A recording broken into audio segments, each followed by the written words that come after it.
l'atelier du développement intégré et de la problématique ou alors du défi de concilier entre la réduction des disparités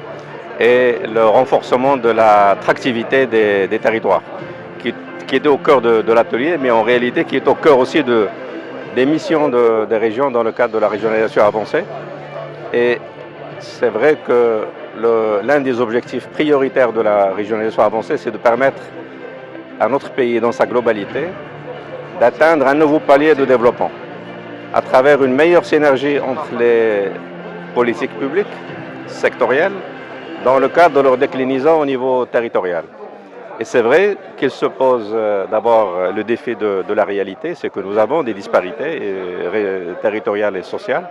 Nous avons encore beaucoup de nos concitoyens qui n'ont pas accès à l'eau potable dans les mêmes conditions. Nous avons des problématiques de désenclavement qui sont concrètes et réelles, qui sont dans toutes les provinces. Si je donne l'exemple de la région de Casablanca-Stade comme un exemple, il y a aussi des défis pour améliorer les services liés à l'enseignement et à l'éducation ainsi qu'à la santé. Et on ne peut pas ignorer cette réalité, on ne peut pas en faire une priorité.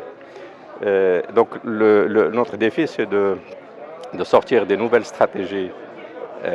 effectives, efficientes, qui permettent de réellement changer la donne au niveau des disparités. Et dans le même temps, et c'est notre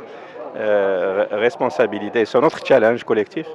c'est de stimuler aussi l'attractivité de ces territoires pour une attractivité de l'investissement, qu'il soit d'ailleurs national ou international, pour valoriser les nombreux potentiels, et c'est aussi notre chance, les nombreux potentiels que nous avons au niveau de nos territoires, et qui permettra, in fine, de nous donner à nous tous les moyens de continuer à allier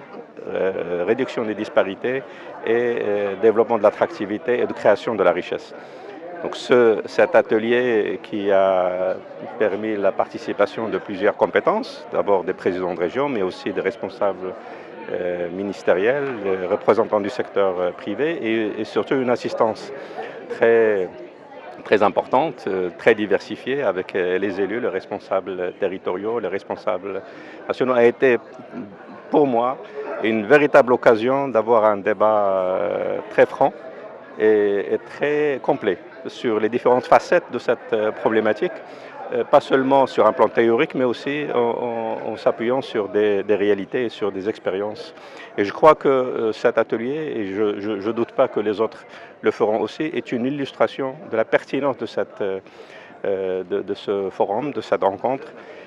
à laquelle Sa Majesté le Roi accorde une grande importance en donnant d'ailleurs son haut patronage. Et je crois que les recommandations issues de cet atelier et de manière générale de cette rencontre nous seront extrêmement importantes pour ajuster encore notre effort pour que déjà à la fin de l'actuelle mandature, nous ayons un bilan qui soit à la hauteur des aspirations de nous tous. Il y a un mot qui est revenu avec insistance, enfin une expression, c'est l'approche participative. L'approche participative est revenue avec insistance. Qu'en dites-vous? L'approche participative, elle a été pour nous à la base de notre travail depuis 4 ans déjà, pour élaborer nos stratégies, pour élaborer nos plans, et celui qui ne l'aura pas fait, je crois qu'il a pris un sérieux retard. Mais à ma connaissance, cette préoccupation d'approche participative a été présente, et je crois que c'est elle qui nous a permis d'être suffisamment conscients de la nécessité de prendre en compte les priorités au niveau des disparités, sans omettre l'effort à fournir pour améliorer l'attractivité des territoires.